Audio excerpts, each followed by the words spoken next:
Episode 161, 10 Principles of Kaizen for Personal Development.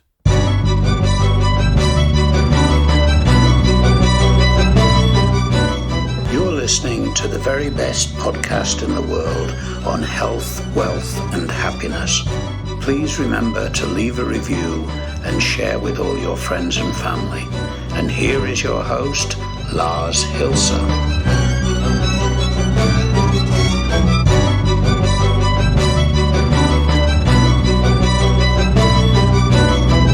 And we are starting a whole new week with the very best podcast in the world, your only source in the universe for personal supremacy through health, wealth, and happiness.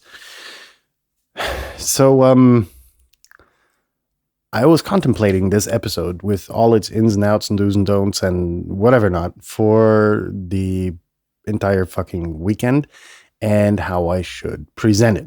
And before we get started, housekeeping.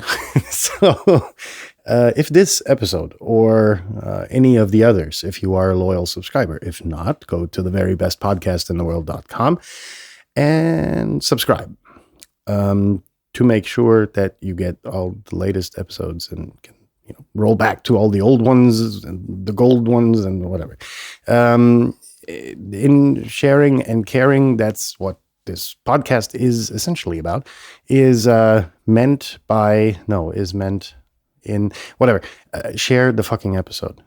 So if there's anybody who you think could benefit from personal development in context to this episode or any other of the episodes that you may listen to, and you're like, hey, well, this may be for my best friend Charlotte to, I don't know, get rid of her procrastination phase that she's currently in, share the episode, and if you think the episode is like totally cool, share it with the world, through your social media things, because it helps.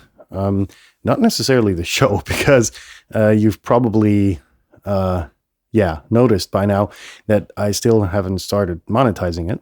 And I don't know, if someone is interested enough and doesn't really conflict with my very stupid belief system, then, there may be a chance that I will one day start monetizing the podcast. But, it's about altruistic purposes, helping others, and sharing is caring. So,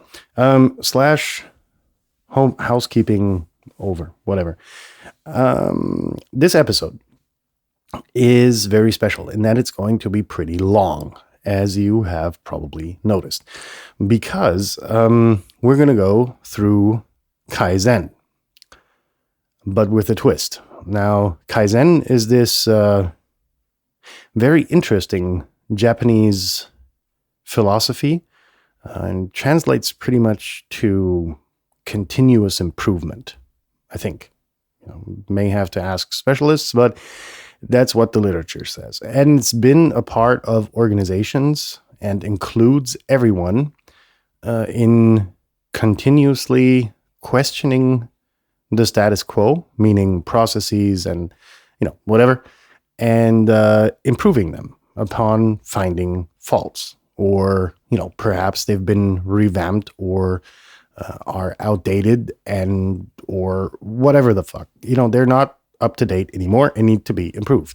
And so this process really constantly analyzes and therefore gives you an overview of what the process is and how it can be improved, perhaps, and so on and so forth. You get the picture, right?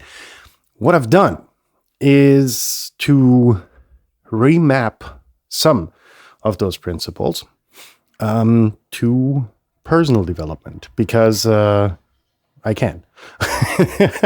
And some of these things have actually proven to be helpful for other people I have worked with. That is, by the way, the dishwasher pumping out the water, if you're wondering. So where do we go from here, right? So I analyzed this Kaizen principle and transported some of the elements to personal development because there is room for improvement in everyone's life always. You can always improve yourself. You can always learn a new skill. You can perfect a skill that isn't really smooth yet, or perhaps the skill that you are practicing or doing is in need of a revamp because, technical advancements or whatever. Think of this podcast. Perhaps 2 years down the line, there will be, I don't know, different microphone or whatever, and higher processing speed for the recording equipment, whatever. I have to keep a focus on that because that would, just imagine exporting this podcast episode takes, I don't know, 5 minutes, just enough time for a cigarette. And, due to technical advancements, etc., the speed slows down, and perhaps, a new computer could essentially lead to shorter export times, which would then give me another minute or two in my day, which I could use more productively otherwise. Because otherwise I'd be killing it, right? I'd be killing myself with a cigarette, let's be honest, right? But you get the point. So it's about observing yourself. It's observing what you do. And then upon the results that you get from this analysis, try and improve yourself constantly. So that's what I set out to do when I started analyzing the episode. Now, without further ado, let's go in there. Let's dive in and see what these 10 principles are and how you can actually use them to, personally develop to the moon, since that is the quote of the day everywhere, or the week, or the month even. So, number 1, never stop. There's an area for improvement no matter how successful you are. And while in coaching setups, I've always found that people try to aspire to the top, and then the coach says, "Okay, we set the goals, we reach the goals. You're better now," right? But that's not what it's about. Life is finite, and you can reach so much if you continuously develop that. Never taking a time, never taking a point for being fully developed is actually valid, right? You're constantly learning, even, at the age of 80. For instance, you have to renegotiate walking, right? Because it's different from when you were 20. I even notice it between 20 and 40. There's a fucking difference. So you're constantly learning. You're constantly adapting to new environments. You're constantly socializing with new and different people. And all of this is learning. And you can improve in all of these skills, and you mustn't ever stop doing so. That's principle number 1. Number 2, eliminating old practices.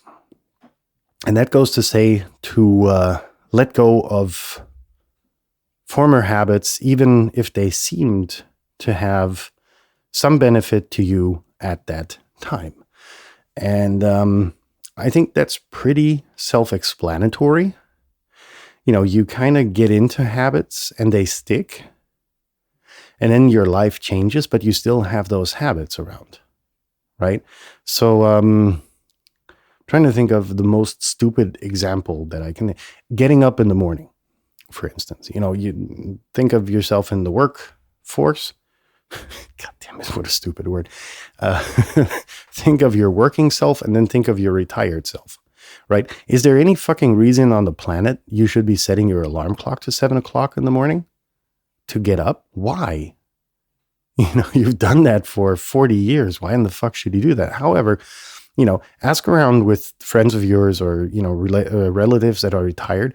A lot of them will still get up in the morning early, because they're used to it. But the habit, in fact, is so stupid, because why set an alarm clock? Sleep the fuck in. There's nobody taking your bread in the morning, and just because it used to be good, it ain't good anymore. Number 3, be proactive. Stop hesitating because of possible hurdles you foresee, and go more for and more toward your goal. Sorry, my notes were so sloppy that I had difficulties reading them. So this is about the hesitation that a lot of people have towards bigger projects, for instance, right? The goal is too big. So the way going there is to proactively make the tasks teeny tiny. Depending on what kind of person you are, take the granularity of your choice that you need. And then, it'll be way easier actually reaching your goal. And, any hurdles that are in the way, deal with them when they're there. It's about acting. It's about getting to that hurdle before, you actually contemplate it. Maybe if you get to the hurdle, it'll be already gone. Because of time, because of, the way you worked or whatever, the hurdles that you're anticipating may be gone by the point that you actually get there. I've been through that many, many, many times. And I was one of those chicken shits that actually said, why should I get started? There's that going to come up and I'm not going to be able to complete the project. No. In a lot of cases, these things actually take care of themselves if you're proactive enough and actually deal with them before you actually get there. Number 4, don't assume new methods will work. And this tries to outline that, just because something worked for someone else doesn't mean that it'll work for you similarly. Now think of all of these, motivation jerk-offs that want to plunder your wallet, right? They've got a plan, and for maybe 50% of the people it'll work because all they need is the motivation. But getting motivated is rather simple. It's about actually finding steps for yourself to keep yourself motivated, and that's what these people are, about. They try to motivate you, or they do motivate you. It actually works, right? Because they're energetic and they're snappy and they're presenting you with all of this wealth, with their rented Lambo, that kind of setup. And then you kind of join the course, you pay your $2,000, bring them to the church, and then you complete the course and you've got like a 2-week high where you're going and going and going. And then you need the next course to stay fixed. And that's what that's what their business model is about. That's why they can rent a Lambo for a day, maybe 2. But at the end of the day, what it boils down to is finding ways to keep yourself motivated, trying to find ways to keep passionate. Right? So the method of motivating works, but it doesn't really work for everybody. There's some people, I'm quite sure there are some more people, where it's more like a spark to ignite the motivation in them, and they will keep going. Right? But for a lot of them, and I've spoken to a lot of them, it's like they were on this high, on this drug high. And then they ended up falling even deeper once this high was gone. And that's when these predators kind of come in and say, well, you can do your next motivation course and it's just, another $2,000. And that's where I kind of got pissed and started this podcast, by the way. So anywho, this just goes to say that models or methods, don't work similarly for everyone.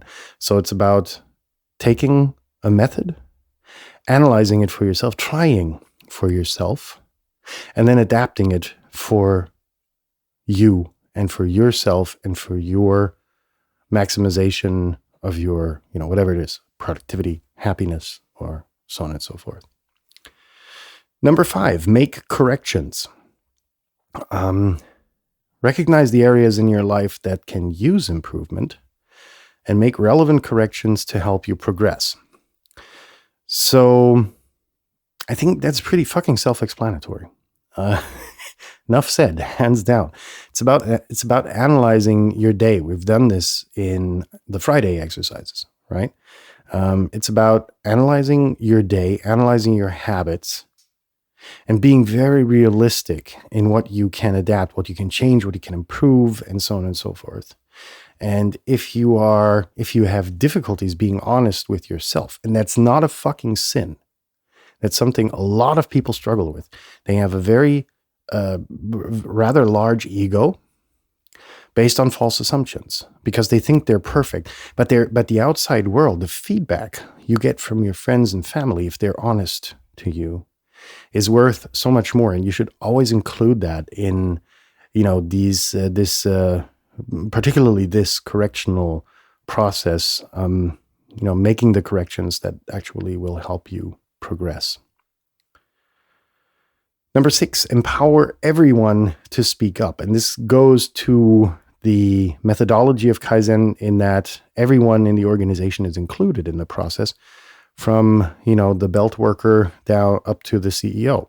Everybody is subject to this Kaizen principle. Everyone is equally in there, in the pot. And it goes to, what I just said. Encourage your friends and family to make suggestions if they see things that could work for you. All right? And this goes back to what I just said. Include all of the ones dear to you, and even those who often criticize you, because they're going to be the most honest. Include those people in your feedback methodology. And take what they say with a grain of salt, because they're not you. They're observing you, right? But take it with a grain of salt, write it down, reflect upon yourself, whether it matches with what you have observed, and then adjust accordingly.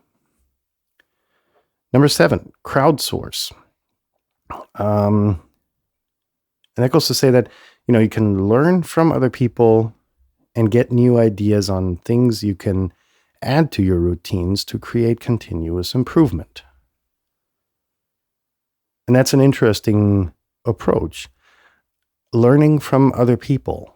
I know that a lot of you are going to go like, what? No.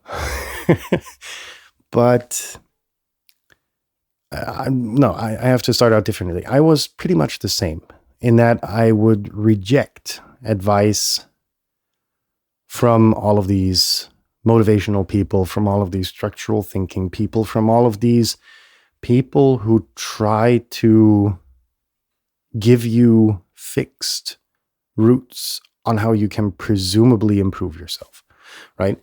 And I ended up not learning from them, but keeping an open mind to learning was the most important thing, because what I did learn, both things that I wanted to change and things that I never, ever, ever fucking wanted to change about myself. You can have good examples and bad examples, is learning in quote unquote wildlife, in the business world, in the real world. Learning from people you interact with, being aware in the present moment, observing these people.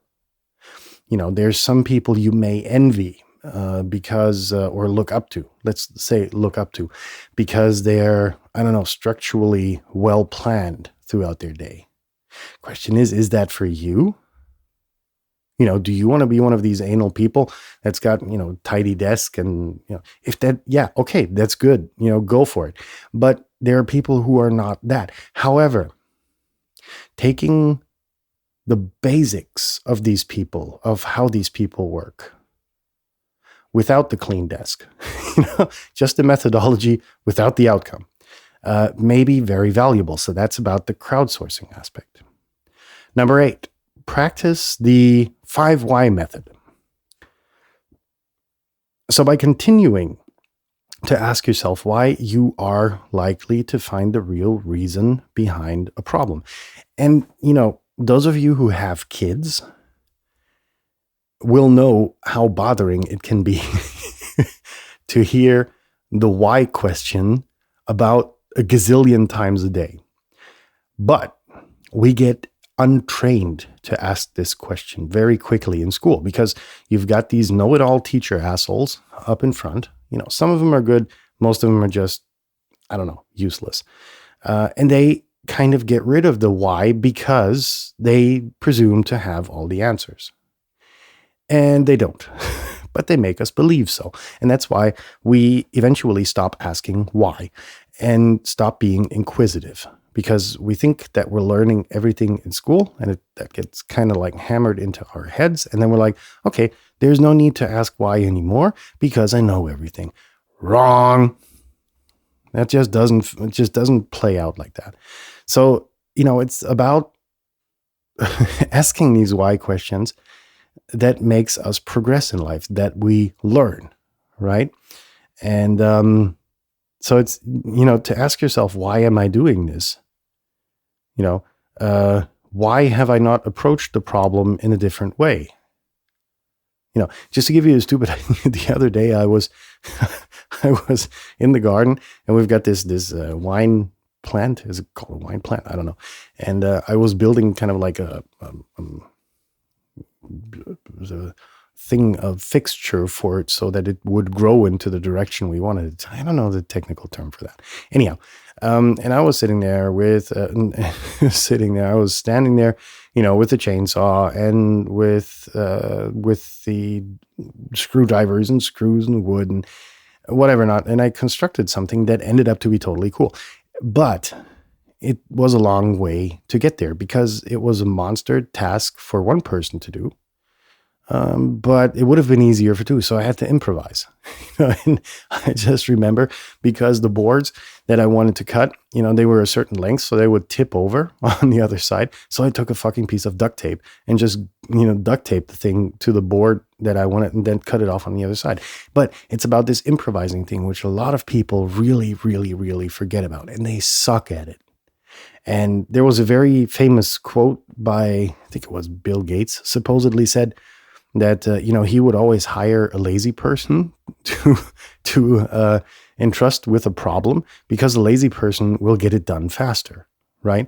And it's not so much about laziness, but improvisation is really a lot about being able to think quickly, to think outside the box. And that's what a lot of us have kind of been drilled out of, right? It's been hammered into our head. Here's the system. Here's the way. There you go. And it's about questioning everything all the time, where you get really quick and snappy at thinking. And that makes you a valuable asset to every organization. Now, be economical is number 9. And that implies to consider specific things you can save money on each week and stop buying them. And this always reminds me about this No Child Left Behind, and the 16-year-old kid who goes to school with their $1,000 iPhone, buying a $5 cup of coffee at Starbucks in the morning to get themselves woken up and walking to the bus on their $500 sneakers. Is that necessary? No. And I don't think we don't need to go any deeper down that rabbit hole. So I'm just going to leave it at that. I think it's very self-explanatory. It's about analyzing your spending and, being very, very critical about, what your expenditures are. And then kind of, do I really need to spend that money? And making constant evaluations on that. And you will see how that actually slims down your budget. Stupid example, by the way. We've got, I don't know, probably close to 30 or 40 of these Philips Hue lights around the house. And they're on pretty much all day because, it adds color accents to the entire interior design. And they've become kind of like a fixed installation. And we were contemplating the other day whether we should turn them off throughout the day because, there's light. But since it's an old farmhouse, we have fairly small windows, so we don't get that much sunlight, which is okay. On the other hand, because the house doesn't warm anyhow. And I was like, well, it costs us, I don't know, maybe 100 euros a year in the electricity. Should we actually, not have them on for the reason of saving these $100, or is it valuable to us to actually have the lights on as decoration for the house? And we kind of decided on keeping them on, But that's a process that you go through, is questioning, spending money, do you actually need to spend that money? Last but not least, number 10, don't stop. And we kind of go back to number 1 and we get back to the basics in that, you should never consider yourself to be finished. Improvement has no limits and can be continued on an infinite level. And I think that's a pretty good closing remark. And I think we're going to shut this down here. So if there's anyone in your sphere of influence whom this episode might be valuable to, send it to them, share it with them. Sharing is caring, remember.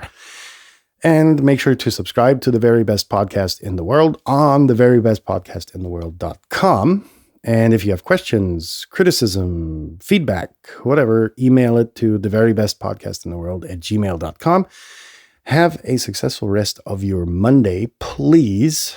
And if you've already had a successful Monday, have a good night. Leave your hands above the blanket. Peace out. Stay safe. And we'll be in touch tomorrow when we're going to talk about 4 fundamental principles to becoming smart. See you tomorrow, folks.